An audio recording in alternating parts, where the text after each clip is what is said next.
Liam Lawson sera donc chez Red Bull en 2025, c'est désormais acté, c'est désormais officiel depuis quelques jours désormais, mais il est temps d'en parler et de comprendre et d'essayer de savoir et d'essayer de se poser la question. Est-ce que c'est une si bonne chose que ça pour Red Bull de prendre Liam Lawson? Est-ce que c'est une si bonne idée que ça? Est-ce que Yuki Tsunoda n'aurait pas été plus judicieux de voir justement le japonais monter du côté de chez Red Bull? Lui, Yuki Tsunoda qui est présent en Formule 1 depuis 2021, ça va faire la 4e saison que Tsunoda termine en F1. Liam Lawson, ça fait 11 Grands Prix et il monte déjà du côté de chez Red Bull Racing. On va comprendre effectivement ensemble les copains si c'est une bonne ou une mauvaise décision de Red Bull en amont du début de la saison, si oui ou non c'est une bonne décision pour Red Bull d'avoir pris un Liam Lawson, pilote néo-zélandais, jeune pilote néo-zélandais, qui va donc découvrir un top team après seulement 11 Grands Prix en Formule 1, être coéquipier de l'ogre et le meilleur pilote du monde, Max Verstappen, quadruple champion du monde, après seulement 11 Grands Prix. Le chat et Baby Shoom, Lawson, pilote Red Bull, au bout de 11 Grands Prix. Ton avis par rapport à ça, est-ce que c'est pas un peu prématuré, cette arrivée? Logique. C'est une arrivée logique. Hein. Ouais. Je suis même sûr que si Hadjar était arrivé et qu'il y avait une place qui se libérait chez Red Bull, limite Hadjar serait allé chez Red Bull avant Tsunoda. Hein. N'importe qui serait allé chez Red Bull avant Tsunoda dans tous les cas. Hein. C'est clairement pas la première fois que je le dis ici que Tsunoda n'aura jamais son opportunité chez Red Bull, peu importe ce qu'il fait. Peu importe s'il gagne une course, s'il est champion du monde avec la RB, ça ne changera malheureusement rien en fait pour lui. Bien sûr. Les dés étaient déjà jetés depuis un petit moment et les résultats étaient déjà prévisibles depuis un petit moment.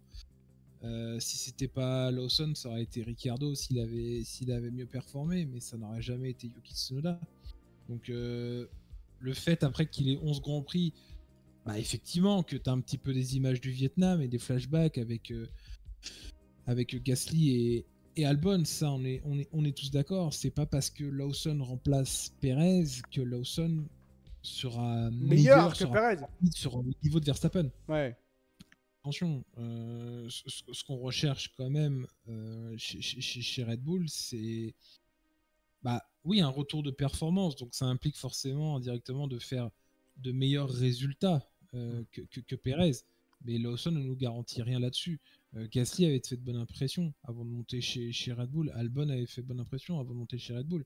Et on a vu sur leur court passage que ça s'était très très mal passé avant de se relancer ailleurs. Bien Donc c'est pas ce que je souhaite à Lawson. Loin de là. Je ne souhaite pas de se planter pour potentiellement après avoir une meilleure carrière ailleurs, ou même que ça lui fasse quitter la Formule 1. Loin de là. C'est juste qu'effectivement, quand tu vois sur le papier, c'est un pari qu'on fait. Un pari. Seulement 11 Grands Prix quand tu as Tsunoda qui va avoir sa 5e saison en Formule 1, c'est sûr que c'est un pari. Maintenant, c'est un pilote aussi qui est un petit peu suivi à l'image de Hadjar, qu'on supporte, qu'on encense, qu'on sait qu'il est performant, qu'on sait de quoi il est capable, en qui on a grandement confiance et qu'on se dit que c'est lui qu'il faut mettre. Alors que de l'autre côté, on sait que Tsunoda est bloqué aussi par Honda, donc ça bloque aussi son accession chez Red Bull, quoi. Puis Liam Lawson, avant de parler même de Tsunoda, Liam Lawson, par rapport à ce qu'il a pu concourir dans sa carrière avant la Formule 1, on est sur un pilote qui est extrêmement complet déjà. Hein. Lawson, il a quel âge? Il a 22 ans. À l'âge de 22 ans, il faut quand même comprendre que Liam Lawson, il a fait de la monoplace, mais il a également fait du DTM. Hein. Le DTM, c'est du championnat de tourisme. Hein. C'est pas rien tout de même de voir ça pour la Lawson. Merci beaucoup d'être là, merci beaucoup de merci beaucoup. Un immense exemple pour la communauté. Hadjar, il a gagné des courses partout, dans toutes les disciplines où il est passé. Hadjar, pardon. Lawson a gagné des courses dans chaque discipline, catégorie là où il est passé. Il est devenu champion de la Formule Ford en Nouvelle-Zélande. Il a été champion du Toyota Racing Series. En DTM, il termine combien en DTM? Il a roulé, il me semble, en plus Alexander Albon, je crois, en DTM en plus. Liam Lawson. C'est pas rien tout ce qu'il a réalisé justement à Liam Lawson, et c'est extrêmement intéressant de voir qu'il arrive avec une certaine assurance. Encore une fois, il va réaliser un énorme défi, Liam Lawson. Hein. 11 Grands Prix, aller chez Red Bull. Il faut avoir du courage et surtout comprendre que tu passes après Sergio Perez, qui n'est pas non plus un horrible pilote. Hein. Sergio Perez, qui est un des pilotes extrêmement expérimentés, qui a échoué finalement chez Red Bull Racing dans ses dernières courses, dans ces dernières années, il faut le dire ainsi. Donc pour Liam Lawson, oui, c'est une belle promotion. Encore une fois, c'est une promotion d'un pilote de Red Bull Junior, du Red Bull Junior Team d'aller du côté de chez Red Bull Racing. Il va avoir comme coéquipier Max Verstappen. Oh, c'est un immense défi dans lequel se lance Liam Lawson à l'âge de 22 ans. Et c'est pour ça que je suis un petit peu... Alors je suis content de voir Liam Lawson et de voir aussi un changement du côté de chez Red Bull, parce que pas se cacher que ça fait toujours plaisir de voir. Je crois que tous les top teams, mis à part McLaren, ont changé de line-up d'ailleurs pour la saison prochaine. Hein. Mercedes, Red Bull, Ferrari, McLaren est l'un des 2 seuls line-up à ne pas avoir changé pour 2025 avec Aston Martin. Mais de voir là un Lawson arriver du côté de chez Red Bull, ça fait du bien, parce qu'il y a du changement du côté de chez Red Bull. Mais dans le même temps, je me dis, Red Bull retombe peut-être un petit peu dans ses travers. Parce que Pierre Gasly, quand il arrive du côté de chez Red Bull, Red Bull le traite mal. Et ça se termine mal. Albon, il monte chez Red Bull après moins d'une dizaine de Grands Prix pour remplacer Pierre Gasly. Et ça a été une catastrophe. Lawson, 11 Grands Prix, Red Bull. Même pas une... Attendez, mais je vais m'aller plus loin. Même pas une saison complète pour Liam Lawson. Même pas une saison complète. Façon Alexander Albon. Et il monte du côté de chez Red Bull Racing. D'une certaine manière, j'ai un peu peur, par l'histoire, par le précédent, que Red Bull retombe un peu dans ses travers, Babychum. Bah, en fait, le truc, c'est qu'ils ont, je pense, un petit peu obligation aussi de changer leur façon de faire. Ils ont passé 4 saisons avec Perez à le gérer d'une certaine manière, ouais. À essayer de tirer sur la corde. On a vu que ça n'avait pas marché, et que s'ils veulent justement un line-up performant et un pilote capable aussi d'aider plus souvent Max Verstappen, il faudra aussi être au soutien de Liam Lawson. Ouais. Et ne pas dire il est pas au niveau parce qu'il est mauvais en lui changeant les pièces le samedi, quoi. Ne pas refaire justement les mêmes erreurs qu'on a fait avec Gasly, les mêmes erreurs qu'on a fait avec Albon. Maintenant, est-ce que Red Bull aura envie de changer sa façon de faire? Ça, c'est autre chose. C'est un défi de toute façon que Lawson est prêt à relever. Encore une fois, c'est des opportunités qui se créent. Tu vas dans un top team, donc on va dire même si tu rates la marche, tu auras peut-être, on l'espère, des opportunités derrière ailleurs. Bien sûr. Mais effectivement, tu as un petit peu ce syndrome, de se dire, on a toujours cet adage de dire jamais 203. Et t'as l'impression que Lawson rentre un petit peu dans cette case-là, et ce que je lui souhaite absolument pas. Ouais. C'est un pilote quand même qui est assez talentueux, qui d'ailleurs, en plus, c'est ça qui était beau, mais comme tu l'as dit sur la fin de la saison, tout à l'heure on voyait les head-to-head avec Perez, qui sur la fin de la saison n'arrêtaient pas de rouler ensemble. Littéralement à se dépasser, se repasser. Donc voilà, il a montré de quoi il était capable dans une RB, et j'espère que Red Bull lui donnera l'occasion de montrer de quoi il est capable au sein d'un top team. Ouais. On est encore une fois au-delà, et ce depuis plusieurs saisons, on est au-delà de se dire il faut qu'on trouve un pilote qui soit meilleur que Verstappen. On ne demande pas forcément un pilote qui soit meilleur que Verstappen ou qui pose des problèmes à Verstappen, même si l'odeur du sang, encore une fois, on adore ça, mais qui soit capable forcément de rouler avec lui, de rouler au moins dans son sillage, et de pouvoir faire un jeu d'équipe aussi beaucoup plus rassurant, parce que le fait d'être à 2 pilotes est forcément beaucoup plus facile que de rouler à 1 contre 6, quoi. Bien sûr. Et je pense qu'on va demander aussi à Lawson, et je pense qu'il est conscient aussi du rôle qu'il aura à apporter chez Red Bull. C'est vrai que Sergio Perez a coûté énormément de points à Red Bull sur cette fin de saison. C'est lui qui a coûté le titre constructeur, bien sûr, à Red Bull Racing en 2024. Et Liam Lawson, il arrive d'ailleurs avec sa déclaration en disant moi, ce que je recherche pour Red Bull, c'est aller chercher le titre constructeur. Et aujourd'hui, c'est vrai que le Red Bull a besoin d'un deuxième pilote qui est capable justement d'assumer ce rôle d'aller chercher les points, d'aller chercher, non pas essentiellement d'aller chercher Max Verstappen, parce que je pense que Red Bull ne veut même pas ça d'ailleurs, justement. Même si Lawson est un pilote du Red Bull Junior Team, il veut un pilote qui puisse être là et prendre les points, mais maximiser les points quand c'est possible. Et Lawson arrive peut-être à un moment. Allez. Heureusement que Lawson arrive en 2025 et non pas en 2024. Parce qu'en 2025, Red Bull sait...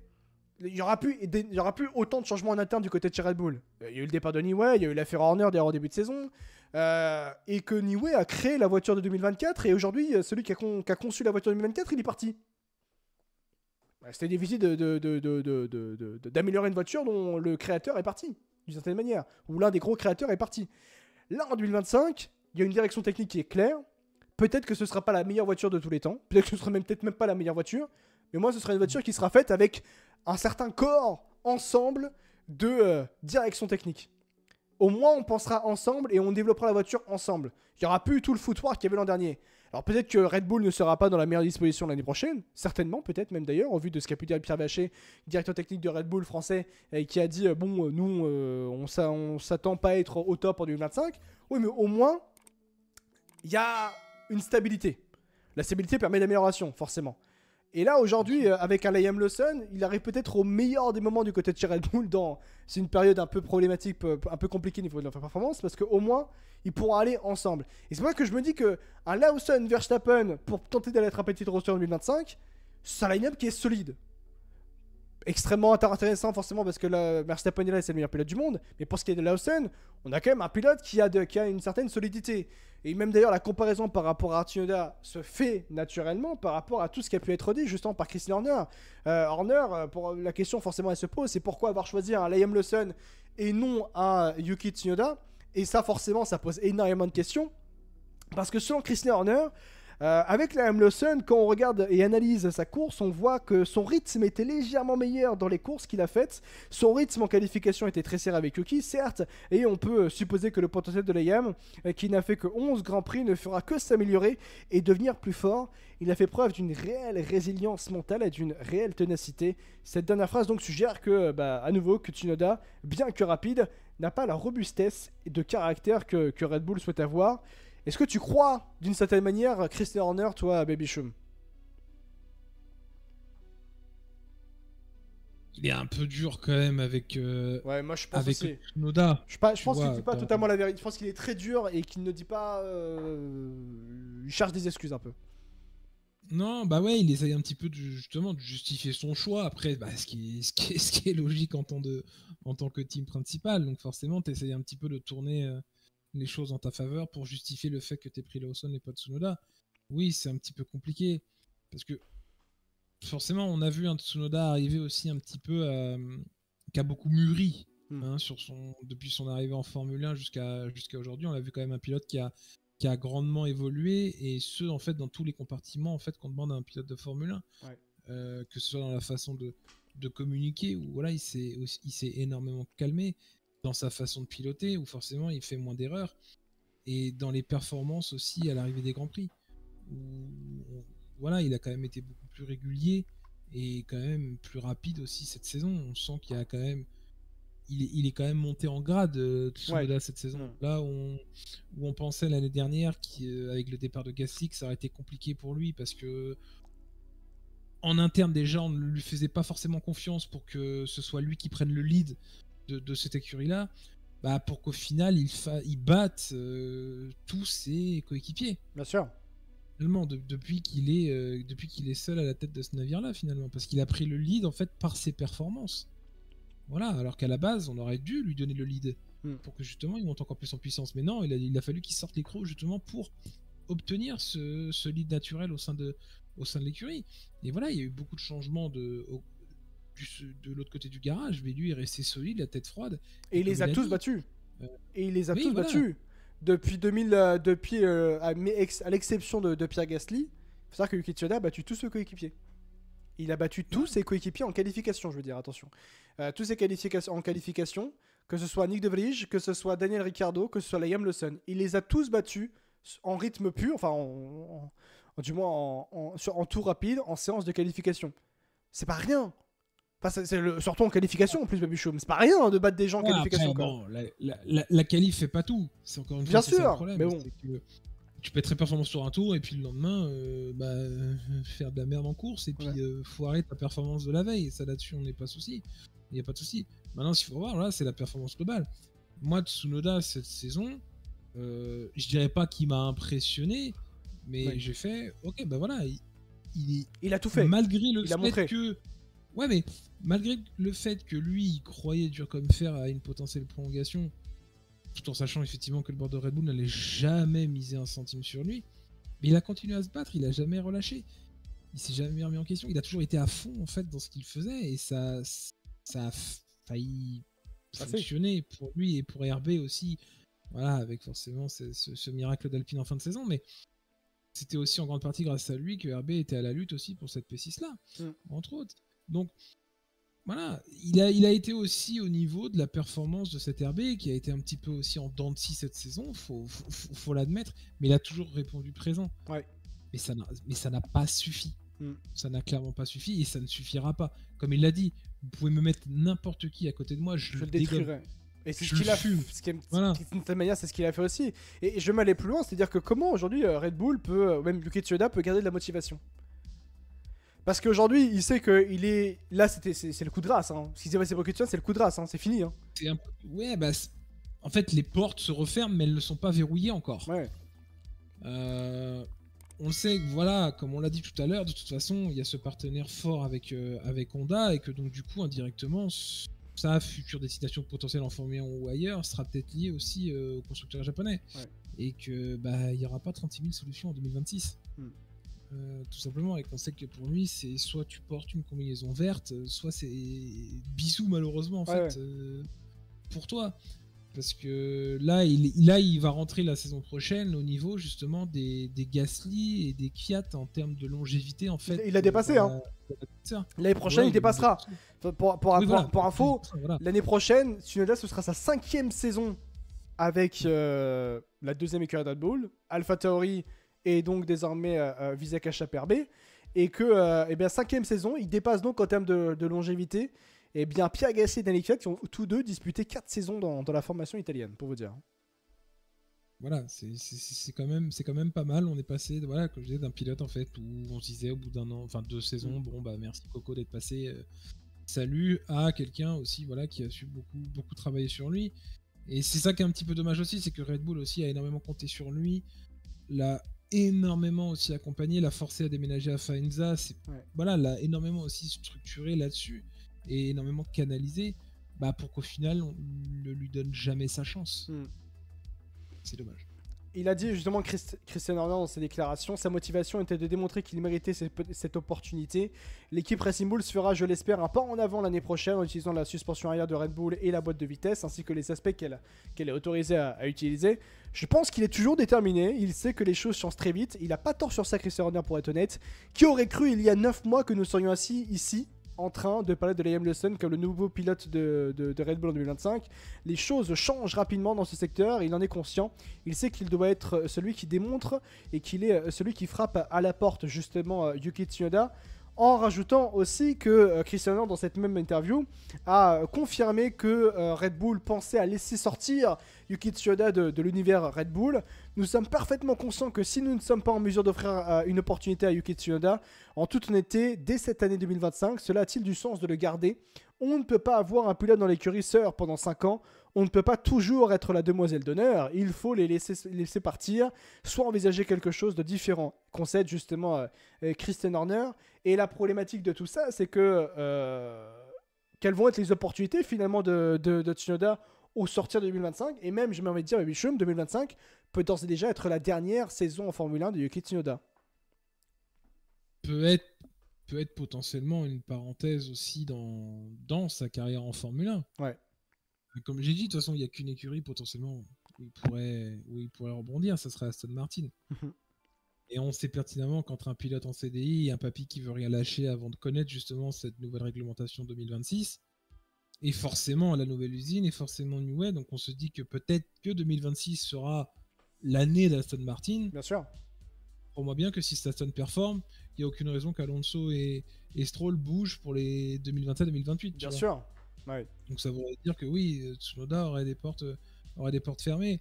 Mais comme l'a dit très bien Horner aussi, c'est que tout bouge en Formule 1. On n'est pas à l'abri que, je sais pas, une écurie arrive et prenne le moteur Honda. Enfin, il y a plein de choses où qu'une écurie change et prenne le Honda. Cadillac aussi peut être une opportunité, hein, bien sûr. Bon, après c'est moteur Ferrari, tu me diras. Mais... Voilà, ce sera Ferrari après avec ses propres moteurs. Mais c'est pour ça que la Formule 1 va très vite. Mais c'est sûr que si on prend aujourd'hui la situation de Yuki Tsunoda, son avenir, il est quand même grandement bloqué, quoi. Ouais. Je trouve que Tsunoda peut être intéressant pour Cadillac, expérience encore jeune avec un potentiel. Mais c'est pour ça que clairement, c'est pas un mauvais pilote. Il a prouvé justement que Tsunoda que c'était même un très bon pilote, voire même un excellent pilote. Et qu'on pouvait même compter sur lui. Mais il sera sur la liste, logiquement. Oui. Voilà. Est-ce qu'il sera en tête de liste? Je sais pas. Ouais. Et en tout cas, il faudra il sera pris en considération, en tout cas par Cadillac, ça c'est une certitude. Ouais. On verra du moins comment les choses évolueront pour Yuki Tsunoda. Du moins, il ne sera pas chez Red Bull en 2025, malgré avoir fait de bons essais Pirelli et privés lors des d'après-saison avec Red Bull Racing dans la RB20. Mais il n'a pas assez pour convaincu Red Bull et Helmut Marko et Christian Horner de le prendre. C'est Liam Lawson qui montera du côté de chez Red Bull Racing pour la saison 2025 de Formule 1. Liam Lawson qui remplace donc un certain comment s'appelle-t-il, Sergio Perez la saison prochaine. Voilà pour Liam Lawson, voilà pour Yuki Tsunoda. Et on a hâte d'arriver déjà à la prochaine saison parce que là il s'est passé énormément de choses. Il y a eu beaucoup de mouvements justement de déplacements et de mouvements sur la grille de Formule 1 et c'est assez explosif. Je rappelle encore une fois les statistiques mais seulement 2 line-up sont à changer pour la saison prochaine. Le line-up McLaren avec Norris et Piastri et Alonso, Stroll chez Aston Martin. Sinon tous les line-up ont bougé. Il y a eu 8 arrivées, 8 changements, 8 transferts du moins en Formule 1 sur la saison 2000 pour la saison 25 de Formule 1. C'est à dire à quel point c'est absolument fabuleux tout ce qu'on va potentiellement vivre en 2025, bien sûr, les amis. Mais donc l'arrivée, il y a un nouveau pilote qui arrive dans un top team, à savoir Liam Lawson du côté de chez Red Bull après seulement 11 Grands Prix en Formule 1. Liam Lawson remplace Sergio Perez du côté de chez Red Bull, les amis.